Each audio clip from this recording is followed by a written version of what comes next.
El 13 de agosto de 2012, en Cuernavaca, Morelos, Jessica Cerón Salinas salió de su casa mientras aún había luz del día. Le dijo a su mamá que iría a encontrarse con Nicolás, quien era el padre del hijo que llevaba en su vientre.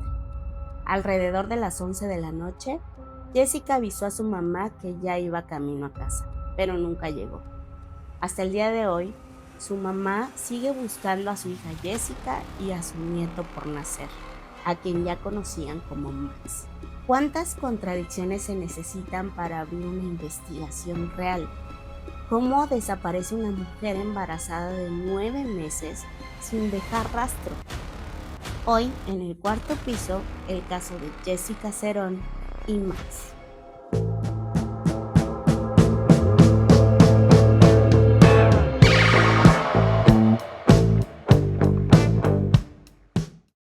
Hola amistades, bienvenidas al cuarto piso. Antes de comenzar, queremos agradecerles por suscribirse al canal, seguirnos en YouTube y en Spotify y en todas las redes sociales. Es increíble saber que hay alguien más que está escuchándonos, además de nuestros familiares y amistades. Platiquen con nosotras en los comentarios porque nos encanta escuchar de ustedes y echar la chisma entre todas nosotros. Hoy no está Dani, por lo que toca plática entre tú y yo. Te voy a contar un caso que yo conocí directamente porque vi una ficha de búsqueda de esta chica. Ella me llamó mucho la atención porque estaba embarazada y por alguna razón ella se quedó en mi mente, quizás porque me impresionó ver a una chica tan joven embarazada y que estaba en una ficha como desaparecida. El caso es que en diciembre de 2025, o sea, hace unos días, pues por alguna razón vino a mí su cara, su nombre y decidí buscar qué había pasado con su caso, qué avances había habido, si la habían encontrado o no la habían encontrado. Se quedó tan registrada su ficha de búsqueda en mi mente que sabía perfectamente que se llamaba Jessica Cerón. Al ir a buscar me doy cuenta que su caso pues no tiene más información de la que se conocía en ese momento y que no hay grandes avances en su búsqueda. Hoy les quiero platicar este caso porque pues aunque somos una comunidad todavía muy chiquita, pues siempre hay alguien que puede saber o ver algo. Jessica Cerón Salinas tenía 28 años al momento de su desaparición en agosto de 2012. Vivía en el estado de Morelos, en la ciudad de Cuernavaca, en México. Su familia la describe como una mujer muy tranquila, muy amigable, muy cercana a su mamá y sobre todo con planes muy inmediatos. El parto y nacimiento de su hijo, a quien ya había decidido que llamarían Max. Para este momento, Jessica se encontraba en la recta final de su embarazo. Tenía ya 39 semanas. No hay registros de que Jessica tuviera alguna mínima intención de irse, de huir, de desaparecerse voluntariamente. Todo lo contrario, con mucha emoción, su familia y ella estaban esperando la llegada de Max. De hecho, hay imágenes mostrando su cuna, la ropita con la que esperaban con mucho cariño a Max. Esto es muy importante decirlo. Cuando Jessica desaparece, no desaparece sola, desaparece con su hijo a punto de nacer. Desapareció con Max. Como les decía, este caso no está concluido y no hay mucha información sobre la investigación del caso. Para pronto no hay investigación policial al parecer. Lo que se puede encontrar de este caso está, digamos que en algunos medios de comunicación, por entrevistas que ha dado la mamá de Jessica para dar a conocer el caso de su hija y su constante búsqueda. No encontré pronunciamiento de las autoridades sobre el caso que muestren ya sea avances, líneas de investigación, qué están siguiendo o qué datos o pruebas están siguiendo para encontrar a Jessica y a Max. Entonces, estos son los hechos que hasta ahora pude identificar, que están registrados y son públicos. Según esto, el lunes 13 de agosto de 2012, Jessica salió de su casa todavía por la mañana. Le dijo a su mamá que iría a ver al padre de su hijo. Jessica se encuentra con el padre de su hijo que públicamente se conoce como Nicolás. Videos de videovigilancia muestran que juntos, tanto Jessica como Nicolás, se dirigieron a un hotel en Jutepec. Jutepec es una ciudad aledaña a Cuernavaca, muy cercana, y se trasladaron en una camioneta Jeep que pertenecía a la empresa donde trabajaba Nicolás. Este punto es clave y no debemos perderlo de vista. No estamos hablando de que Jessica desapareció espontáneamente en la calle cuando iba transitando en un lugar público o algo así. Al contrario, ella desaparece después de estar en un espacio privado, en una cita concertada con alguien que conocía. Alrededor de las 11 de la noche, Jessica llamó a su mamá, no pidiendo ayuda, no sonaba, digamos que alterada, tampoco estaba enviando un mensaje de despedida. Al contrario, dijo algo pues muy cotidiano. Ya voy para la casa, le dijo a su mamá. Esto fue lo último que se supo de Jessica ese día. Después de ese mensaje, no hay más rastros de Jessica y de su bebé por nacer. Al ver que Jessica no llegaba a casa, después de ese mensaje, su mamá comenzó a buscarla llamando a sus amigas y también llamando a Nicolás, porque ella sabía que iba a verse con él ese día. Nicolás le dice a la mamá de Jessica que no la ha visto en los últimos 6 meses. Pero las amigas de Jessica le advierten a su mamá que lo que les dijo era mentira, porque Jessica les había confirmado que estaba con él. Entonces la mamá de Jessica confronta a Nicolás y le dice, como que no la habías visto si sus amigas dicen que sí estabas con él. Nicolás entonces cambia la versión. Ahora dice que dejó a Jessica en algún lugar del Boulevard Cuauhnáhuac en Jutepec, Morelos, y la vio tomar un taxi para irse a su casa.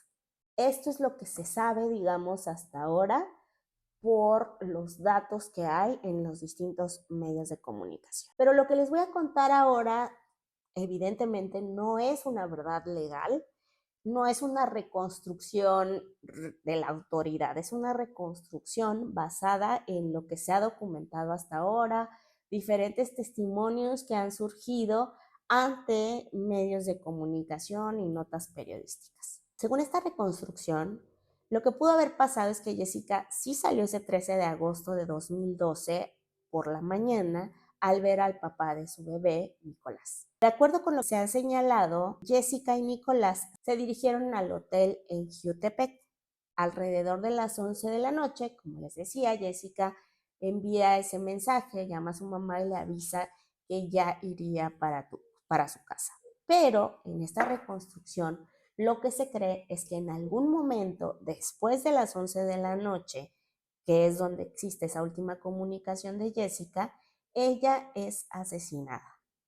No tenemos hora exacta, no hay registro oficial porque pues esa parte nunca se investigó del todo. Lo que sigue o lo que se cree que ocurrió después es que Nicolás salió del hotel aparentemente solo, probablemente con Jessica sin vida en su camioneta Jeep, que como les decía, era una camioneta que pertenecía a la empresa donde trabajaba. Con el cuerpo de Jessica sin vida en la camioneta, Nicolás se dirigió al cerro Tres Cruces del municipio de Huitzilac, otra ciudad aledaña a la ciudad de Cuernavaca. En ese lugar Nicolás trabajaba y lo conocía perfectamente. Según esta teoría, lo que pudo haber ocurrido es que después de quitarle la vida, fue a ese cerro que conocía muy bien y enterró a Jessica y a su bebé sin vida.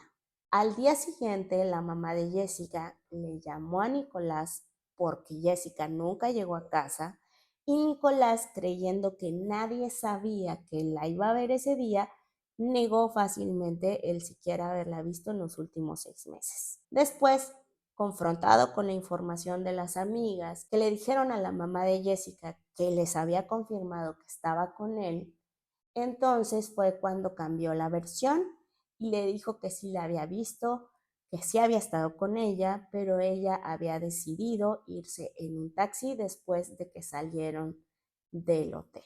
¿Qué quiere decir esto? ¿Qué implicaciones tiene esto? Pues que Nicolás dejó a la madre de su hijo embarazada de 9 meses a las 11 de la noche en un bulevar para tomar un taxi del que no registró ni nombre del chofer, ni las placas, ni ningún dato para poder identificarlo.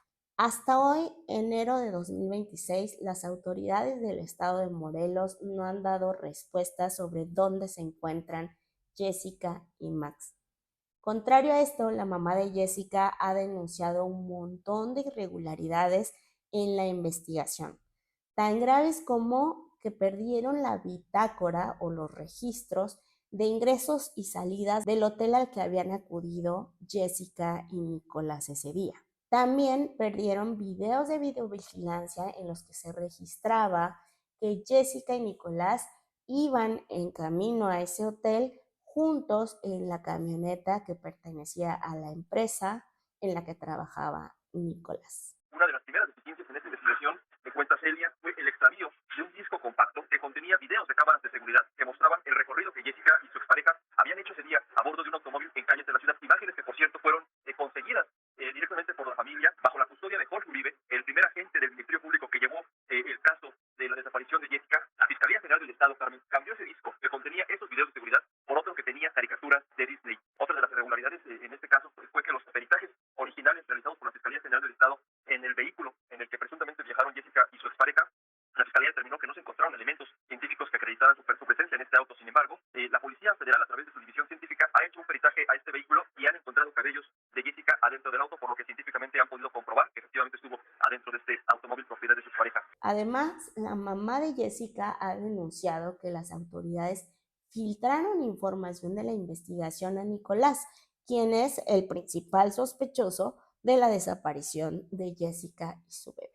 La familia sabe que el padre de Nicolás es compadre de un alto exfuncionario de la Fiscalía General del Estado, desde donde presuntamente, desde el inicio de las investigaciones, esta persona recibió protección y se le permitió acceder a todas y cada una de las investigaciones, los peritajes que la dependencia estatal realizaba con el fin de dar con el paradero de Jessica y encontrar al responsable de su desaparición. A falta de toda esta información, hay un montón de teorías de lo que pudo haber ocurrido con Jessica y Max esa noche. Una de las teorías en el caso de Jessica es que la última persona que estuvo con ella fue la causante de su desaparición y muy probablemente de haberle quitado la vida. Según esta teoría, Nicolás, el padre del bebé de Jessica, le habría quitado la vida en el hotel y después la habría enterrado junto con su bebé en el Cerro de las Tres Cruces en Huitzilac, Morelos. Como les decía, su explicación, y que nunca se cuestionó, fue que la había dejado en un taxi sin rostro, sin placas, sin testigos, y que ella se había ido sola a casa en una noche a una hora muy avanzada y muy embarazada.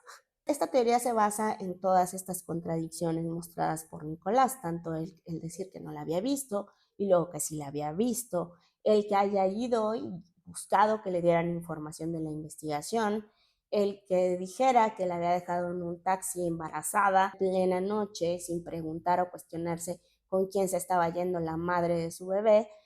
Y aunque todo esto evidentemente no prueba que haya cometido un delito, pues sí genera muchas preguntas y se generan escenarios que no pueden ignorarse. Entonces, como les digo, esta teoría pues evidentemente no afirma culpabilidad, pero sí plantea la pregunta más importante.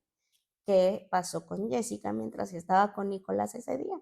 Otra de las teorías es una desaparición vinculada al bebé. La segunda teoría habla del embarazo de Jessica como principal riesgo para su desaparición. Como les decía, Jessica estaba embarazada a término, eso es un hecho, y en México también es un hecho documentado que existen patrones de desaparición de mujeres embarazadas, robos de bebés recién nacidos y redes que se aprovechan de la vulnerabilidad de estas mujeres con un estado de embarazo avanzado. Esta teoría plantea algo muy inquietante, que la desaparición de Jessica puede estar relacionada directamente con su embarazo, que hay alguien que haya visto en ella no a una mujer, sino a un cuerpo gestante, que el objetivo no fuera del todo Jessica, sino Max. No hay registros médicos, no hay actas, no hay pruebas de que el bebé de Jessica haya nacido o incluso tampoco hay pruebas de que no haya nacido. Este vacío es devastador. Lo que sí sabemos es que Jessica estaba a punto de dar a luz y que su embarazo la colocaba en una situación de riesgo y de mayor vulnerabilidad en un país donde este tipo de casos y este contexto de violencia contra las mujeres pues es un hecho probado. El hecho de que la autoridad no haya investigado oportunamente o adecuadamente siquiera la existencia de esta motivación o una red de criminalidad relacionada con este caso, pues deja este escenario abierto a solo una posibilidad. Hay una teoría mucho más estructural sobre lo que le pudo haber pasado a Jessica. Simplemente el que haya sido un feminicidio que nunca se investigó como tal. A veces el crimen no es que se haya ocultado del todo bien o que haya sido una mente maestra criminal la que hizo esto. Lo que falló simplemente es la autoridad y lo que falló simplemente es la investigación. Esta teoría sostiene que Jessica fue víctima de un feminicidio que no fue investigado y en consecuencia fue encubierto por negligencia. No necesariamente porque Nicolás o quien lo haya cometido es una persona poderosa o tiene grandes relaciones en un sistema de justicia o de investigación en Morelos. Lo que ocurre es que simplemente hay un contexto de violencia contra las mujeres que se perpetúa a través de las autoridades. Como les decía, la búsqueda de Jessica comenzó tarde, se extraviaron pruebas, no se preservaron muchísimos datos de investigación, no se confrontó a Nicolás sobre la información que había aportado inicialmente y después, y según lo que dice su madre, también le fueron filtrando información sobre la investigación a pesar de que debería ser el principal sospechoso. Tanto la mamá de Jessica como los movimientos que buscan a mujeres desaparecidas en Morelos han señalado que no se siguieron los protocolos adecuados, que nunca se fue a investigar en el lugar donde posiblemente ocurrieron los hechos, que es el hotel. En la investigación hay muchas fallas, como les digo, que han señalado tanto la mamá de Jessica como los grupos de búsqueda de mujeres desaparecidas en el estado. Lo primero de las cosas que nunca se investigó fue la relación de Jessica con Nicolás. Sabemos que Nicolás era el padre del bebé que esperaba Jessica, que fue la última persona que estuvo con ella antes de su desaparición, que sí se reunieron ese día del 13 de agosto y que estuvo con él al menos hasta las 11 de la noche. Pero lo que no se investigó a fondo es cómo era la relación de Jessica con Nicolás. Si había conflictos, si había violencia, si existía algún tipo de presión o problemática relacionada con el embarazo de Jessica. Tampoco se investigó el hotel. Años después, la PGR atrajo la investigación para ir al hotel. Y entonces señalaron que no se hizo en su momento ningún acto de investigación para identificar si había rastros de sangre, ADN, si se había cometido ahí un delito o siquiera si había ahí nacido un bebé. Tampoco se investigó adecuadamente ni en tiempo el Cerro de las Tres Cruces, que era el lugar donde Nicolás trabajaba y conocía perfectamente. Se sabe que después de muchos meses de la desaparición de Jessica, se usaron binomios caninos para recorrer el lugar y simplemente dijeron que no se encontró nada. Con la información tan limitada y también con los actos de investigación tan poco disponibles, pues otra de las teorías es simplemente que esto se trató de un feminicidio simplemente mal investigado y no necesariamente de un delito tan elaborado. Con la información disponible apenas podemos pensar en escenarios posibles y seguimos lejos de cualquier conclusión. Y es que cuando una mujer desaparece y el Estado falla, las teorías no nacen del morbo, nacen del vacío. Y mientras sigamos sin respuestas, Jessica y Max no son un recuerdo, son una ausencia que duele. Espero que este caso nos ayude a tener en nuestros pensamientos y en nuestras oraciones a Jessica y Max y también a toda su familia para que pronto se reencuentren. Utilizamos como fuentes 24 Morelos, La Jornada Morelos, La Unión de Morelos, Infórmate y Más, Zona Centro Noticias, Cuarto Oscuro, La Silla Rota, todas en sus sitios web. Nos vemos en el siguiente. Recuerda suscribirte y dejarnos un like, un comentario o lo que quieras. Nos encanta leerles. Recuerden que estamos en Spotify y en YouTube. En TikTok e Instagram estamos como Cuarto Piso-oficial y en Facebook como Las Tías del Cuarto Piso. Nos vemos en el siguiente. Bye.